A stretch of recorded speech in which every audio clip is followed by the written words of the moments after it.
Apabila kita dah rasa kita ni kesunyian, walaupun ramai ahli keluarga ada di rumah, kita dah kena validate apa yang kita rasa.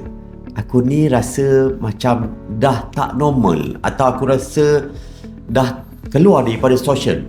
Apa yang patut kita buat adalah validate, mengesahkan emosi itu. Ramai yang cuba nak positifkan diri dan dia cuba nak tunjukkan dia adalah positif. Tidak.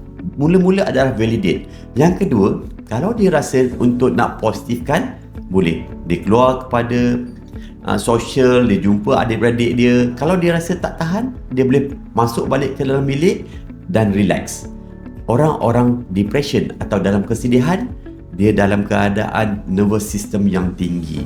Kita kena turunkan supaya kita tak ada nervous system yang tinggi. Apabila mula nervous system tinggi, mulalah kita rasa orang mengata kat kita, kita rasa paranoid, orang tak suka kat kita. Ini akan terjadi dan emosi kita lagi lama lagi tertekan.